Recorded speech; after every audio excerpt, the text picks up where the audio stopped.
Hello and welcome to another edition of Currently in Quincy. I'm Joe Catalano. On today's program, Quincy Commissioner of Natural Resources Dave Murphy will be joining us with some information about a lot of projects happening across the city this year. First, though, as always, we check the weather and the news for you. Currently in Quincy, we have sunshine out there with a few clouds. It is 51 degrees right now. Today will turn out partly cloudy and breezy with highs into the mid-50s. Another chilly night tonight. Clouds will increase. Lows tonight drop off to the lower 40s. That sets us up for a rather cool weekend. I think tomorrow is the better of the 2 days. The shower should hold off until tomorrow night, with the highs tomorrow into the upper 50s. Looks like rain and showers off and on throughout the day. On Sunday, rather cool and raw with highs only into the mid-50s, and still kind of gray and damp on Monday with some afternoon rain, and highs again Monday only in the mid-50s. Again, partly sunny, 51 in Quincy right now. Checking news for you today, a man has been arrested in connection with that armed home invasion in Quincy last Sunday night. Michael Campbell of Boston was arrested this past Wednesday on charges of armed intent with intent to murder and multiple firearms violations. Police say Campbell stabbed 3 people and fired off 2 shots in that home in the 400 block of Granite Street in a targeted attack. The 3 victims have since been treated and released from the hospital. Campbell was arrested by Quincy detectives and the State Police Violent Fugitive Apprehension Unit in Boston. He was arraigned yesterday in Quincy District Court and held until a dangerousness hearing scheduled for next week. Mannett Community Health Center of Quincy has a new radiology suite. During a ribbon-cutting ceremony last Friday at Mannett's West Quantum Street headquarters in North Quincy, Congressman Stephen Lynch said that new suite will provide life-saving radiology services for Mannett's patients. I do want to talk about the work here, though, the work. And you know, since Quincy Hospital closed down their mammography unit some time ago, we have been without those services. So being able to reinstitute the practice and the availability of mammography is so important. The new radiology suite was funded in part with $500,000 in federal community development block grants. Funding, staff, and equipment was also provided by Boston Medical Center. Mannett's CEO Cynthia Sierra expects that new suite to be open next month.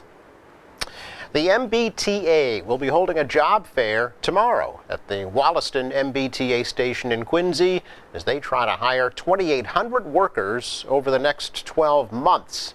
The MBTA's Chief Human Resource Officer, Thomas Way, says there are positions available in all areas of the T. The bus operator, rail operators, we have service technicians, fuelers, need accountants. I need, budget analysts.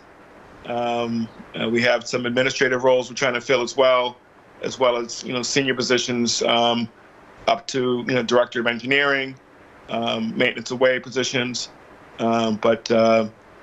Again, I would take the opportunity to look at our website. You can see a lot of opportunities that you might have a match for and get a flavor for.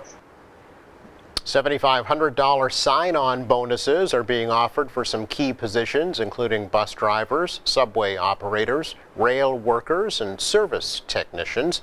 Tomorrow's job fair in Wollaston will be in the parking lot on Woodbine Street from 10 a.m. to 1 p.m. It is one of several in-person and virtual job fairs being held by the T this spring. Well, hundreds of people welcomed in spring in Quincy Center last Saturday during the city's Springfest celebration on the Hancock Adams Common.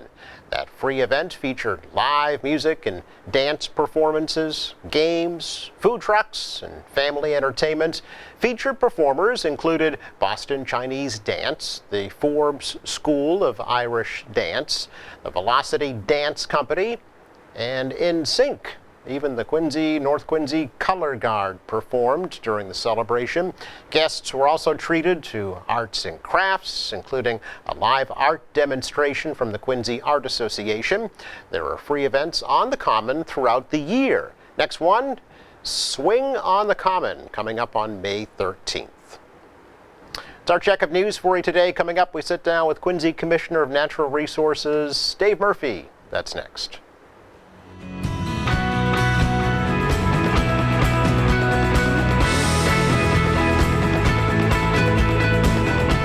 Welcome back. Springtime here in the city of Quincy means projects, and that means a lot of work for the Department of Natural Resources. Commissioner Dave Murphy is here to give us just a little snapshot of some of the big ones that are going on. Great to see you, Dave. Happy spring. Yeah, same to you, Joe, and I appreciate you having me. Thank you. Oh, it's a pleasure as always. Folks, I'm sure, see the activity going on in all of their local parks and playgrounds, certainly streets and sidewalks.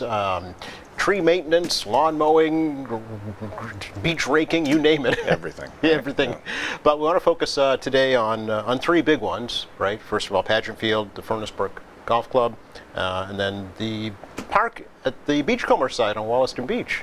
So those are kind of three main points that we want to talk about today, right? Great. Okay. What's going on at Pageant Field, Dave? Pageant Field is under major renovations. Yes, it is. About 25 to 30 years ago was the last time it was renovated. Is that long ago? Yeah, it was that long ago, Oh. and people forget what it looked like prior to that renovation. We had a giant asphalt roadway through the middle of the park. The picnic pavilion was falling apart. The restroom building was something out of a horror movie. And at the time, the mayor was the park director, did an excellent job working with Paul Franz and Joe Koch, who was an employee of the park department at the time, renovating all in-house, removing all the old asphalt, all the old railroad ties, and really making it the park that it is today. So what we're doing now is trying to expand off that renovation to make it even better. Now, Pageant Field is the most popular park in the entire city from a use standpoint, right there with Veterans Stadium. Okay. And it is the home to a lot of community, family picnics, church outings, etc. And the pavilion is one of the most popular locations throughout our park inventory. We're building a new pavilion. We're slightly adjusting the location to take better advantage of the vistas of Blacks Creek and Quincy Bay and the surrounding salt marshes. We're putting a new picnic pavilion. So you're tearing the old one down? The old one is coming down as Okay. we speak, Okay. and a new pavilion is going up. They're pouring the foundation for it today. Okay. We're building a new softball diamond there. The Pageant Field is home for the high school sub-varsity girls program, as well as the travel and youth girls softball program. So it gets a lot of activity, many other uses, cross-country, sure. and youth football, etc. But we're building a new softball diamond. And one of the new amenities that we're adding that I think is going to be really cool and extremely popular is we're putting a perimeter walking path up around the park that's going to meander through some of the wooded areas along the side, the back side of the park, and taking advantage of the incredible views we have up there. So if you're out for some exercise and want to use it, that's great. If you have a child that's playing softball or football or cross country and want to get some exercise while they're doing their thing, you can do that. So I think that the renovations up there are going to be very well received. We anticipate being done by June 1st. Obviously, we have the Flag Day event coming in the middle of June that we want to make sure everything's locked down with. But between new plantings we're doing up there, irrigation system, new picnic pavilion, we're making some improvements to the old restroom building, putting a New England fieldstone veneer, so that's going to be much more beautiful. Wow, okay. And by the time we start programming again at Ruth Gordon Amphitheater, we'll be good to go and looking great up there. Okay, before we talk about that, we have some pictures of the renovations at Pageant Field. We'd like to show folks. Maybe you can tell us what we're looking at. Sure. We'll bring the first one up.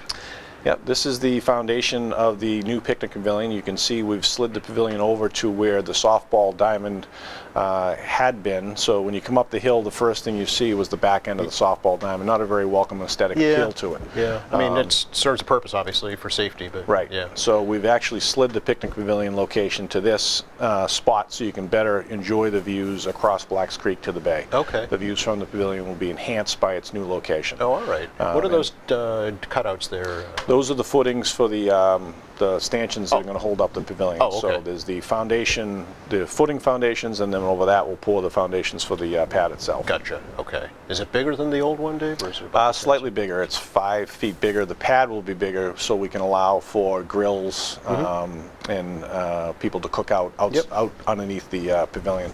but it'll be similar in size. The pavilion itself will be slightly bigger. Okay, very nice. Let's take a look at the next one here. And speaking of the backstop, Yep, this is the new softball diamond. You can see that the new diamond is kitty corner to the back diamond, so you'll have we'll maintain 2 softball diamonds up there. We've got a robust girls softball program, and I think building a new diamond up there. We'll get a lot of use, not just from the youth in-house softball, the travel program, but also some of the sub-varsity high school programs as well too. Yeah. So, and people use it when they have a picnic up there. Sometimes they'll play you'll see kickball being played on the softball diamonds, and I think having a new field up there represents our commitment to making sure that the facilities that represent both our boys programs and girls programs maintain a robust investment in girls programming. it is amazing, especially this time of year with leaves off the trees. You can see just how close, Blacks Creek and then Wollaston Beach is. Yeah, it's right there. It's a beautiful spot. Yeah. I think it's one of the more beautiful spots in the city. Yeah. It's tough to have a favorite when you're in charge of all the parks. That's right. But it's tough to suggest the pageant doesn't have some of the best views in the whole Yeah, city. it's probably one of the most accessible too, right? I mean, It you is. can just kind of drive up there and park, right? Yep. And you're there. Yeah. Yeah, I mean, one thing we haven't talked about is it's probably the most popular dog walking location in the Certainly. entire city. Yeah. You can't go up there any time of day and not see 6 or 8 people walking around, Yep. mostly with dogs, sometimes just up for exercise. So it is constantly in use, and it's 12 months a year. I Yep. mean, even the wind coming off the water in the wintertime makes it cold, and the dogs still want to go up there. So for hardy souls, but yes, it's there. Yeah. And we've seen a pretty dramatic increase in the dog population in the city, and that's reflected in how our parks are being used. I think the So- pandemic had something to do with that. Yes. There's a lot of pandemic puppies. No yeah. doubt, no doubt. The walking path, how long? About a quarter mile. Quarter mile. Quarter okay. mile, and it kind of meanders. It's not a regular oval, so Yeah. I think that makes it more interesting. There's a slight downhill in some areas and a slight uphill, so it's not just a flat track. Okay. So I think it's going to be very well received. Nice. It's a great design. Paul Franz, our project manager, who's been with us for more than 2 decades. He's designed a countless number of new facilities here. He saves us a tremendous amount of money by having that type of talent in-house, Yeah.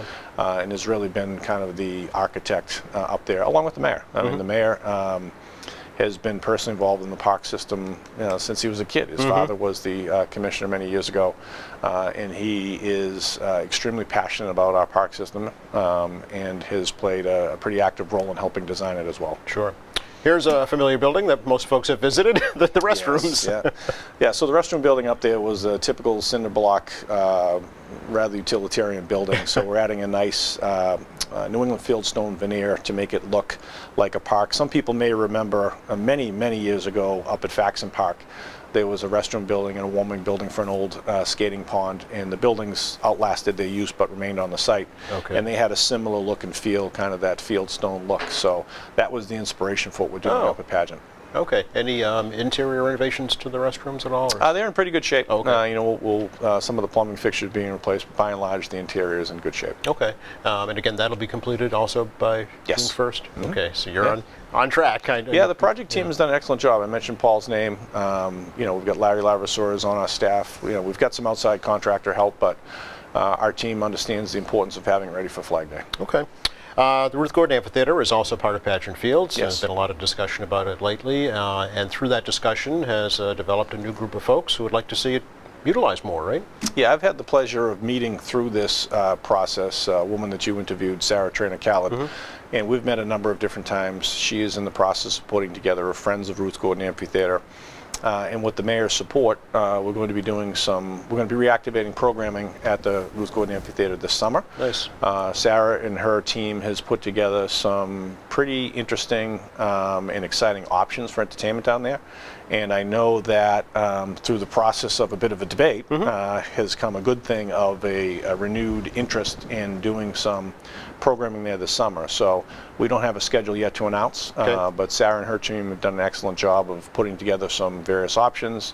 The mayor has offered some financial support for Okay. programming, so I think this summer we'll see a return to some decent programming at Ruth Gordon Amphitheater. Well, that's great to hear. Does it need anything before activities can happen there? I mean, it's the original amphitheater. Yeah. So, we're talking about some potential longer-term capital needs that it has, no doubt about it. Yeah. But there is some cosmetic improvements that we can make in the short term that we intend to do between now and July. Okay. Yes, I think it'll be 40 years old next year. Or Yeah. Just 70. Yeah. Okay. Looks good for 40, but it still needs some work, right? Needs a little refresh, right? Right. So, well, that's nice to hear. I'm sure that folks who are passionate about that will be happy to hear that and attend those events as well. Yeah, I mean, I'll be the first to tell you I was quite surprised Mm-hmm. that we had as many people interested in it as we had.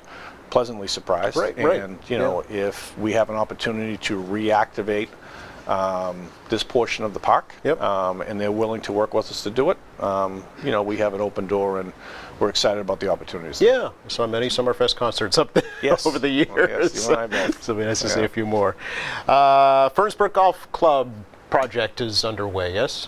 Yes, we're still finishing the design up there. We've had a pretty extensive public and community process up there. We've had a number of very constructive community workshops where the neighbors and the community at large have gotten together and said this is what we want from the golf course and the park and the relationship between the two.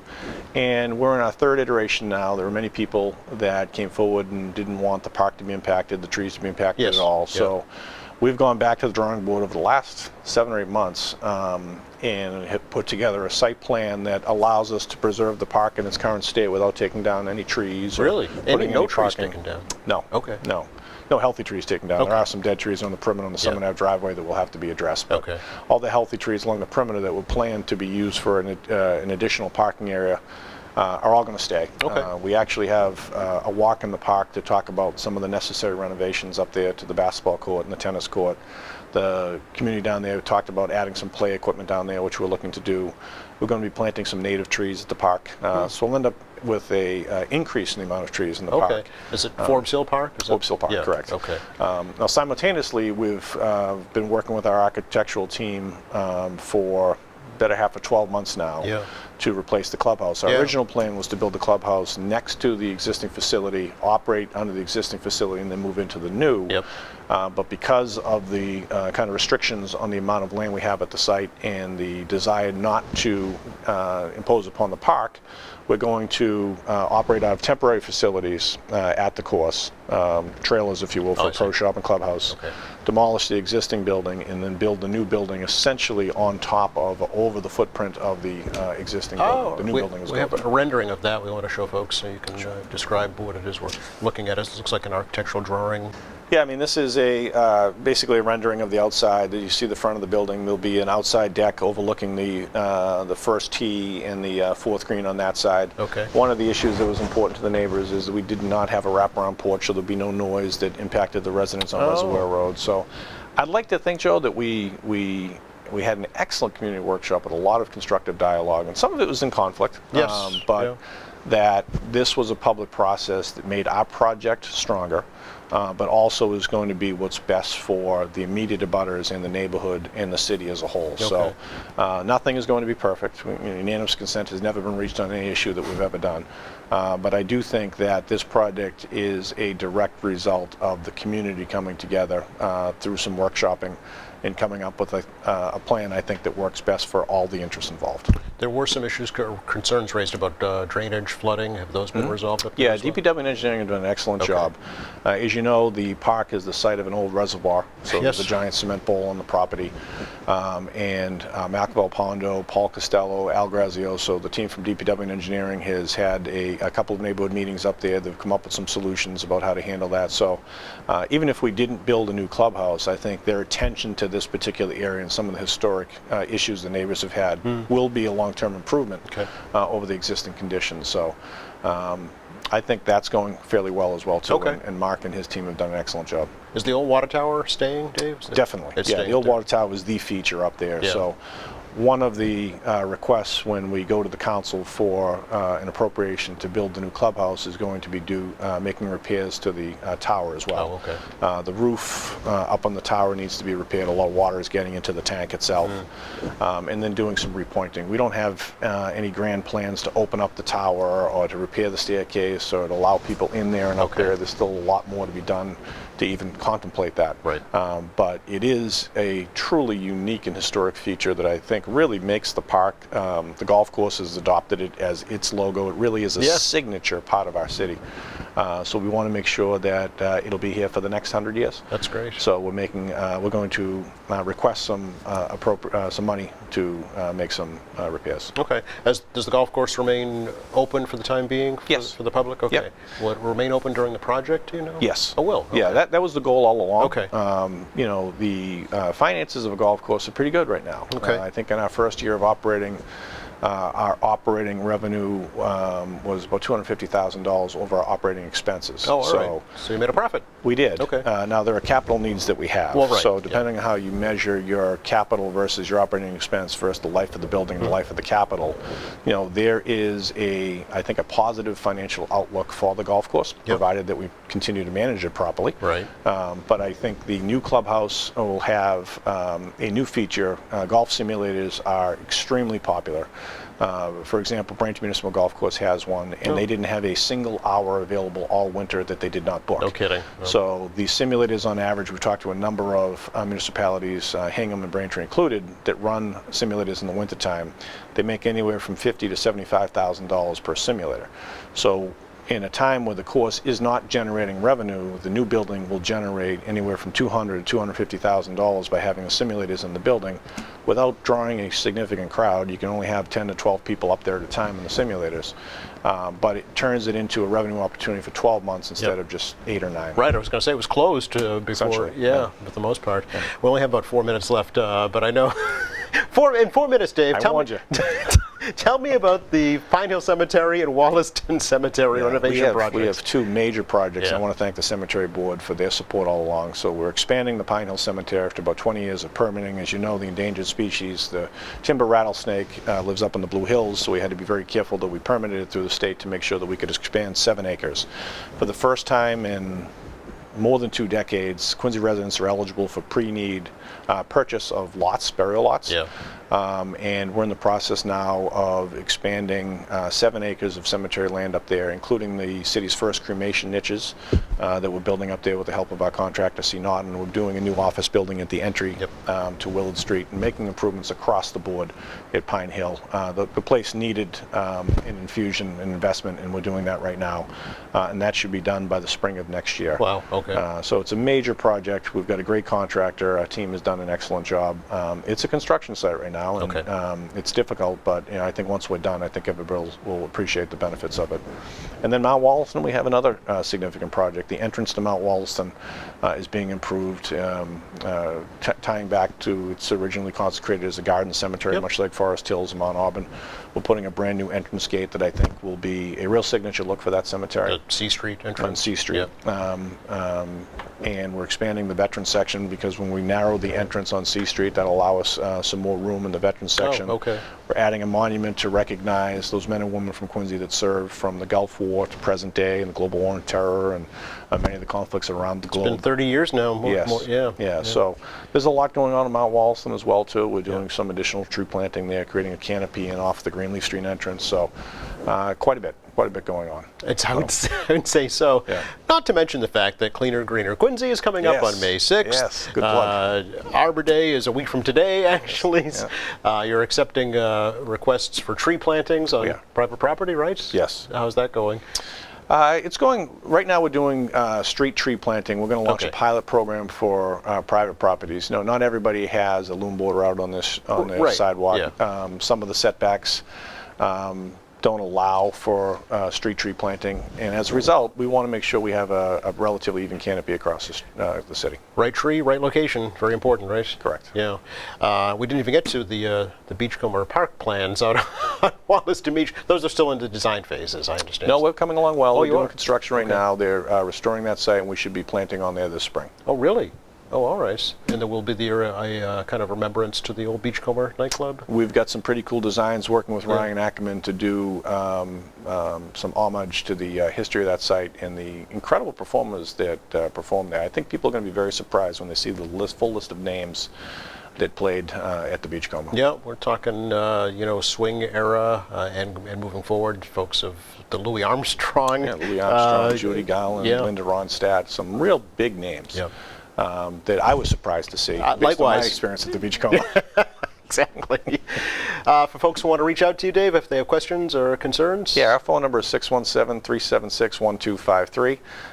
If they have a Clean and Greener question, they can email Paul Doherty, which is pdoherty@quincyma.gov. The phone number is best, or they can check out our website, the city website at www.quincyma.gov. Okay. Appreciate it as always. Please come back because there's way more to talk about. Yes. Yeah, I appreciate the opportunity. You're Thank welcome. you, Joe. Our pleasure. And thank you for watching us. Just enough time to check the forecast for you for the rest of the day today. Actually, I think today is the best of the next several days with the sun and clouds and temperatures in the mid-50s this afternoon. Chilly night again tonight under cloudy skies into the lower 40s. A gray but a dry day for the most part tomorrow, with highs tomorrow into the mid-50s. The rain should hold off till tomorrow night, and then it continues through the day off and on Sunday and really into Monday as well. I looked at the long-range forecast. Looks kind of gray and damp for most of next week. Some April showers finally heading here into southern New England. Thanks again to Dave Murphy for joining us, Commissioner of Natural Resources. Thank you to our crew. Thank you for watching. Monday here on the program, Hillary Miller of the Friends of the Thomas Crane Public Library will be joining us. Hope you can as well. Meantime, head to our website anytime. It's qatv.org. You'll find our latest programs there. There's news and information, video on demand, live streaming, and a whole lot more. For all of us here at QATV, I'm Joe Catalano. Have a great weekend.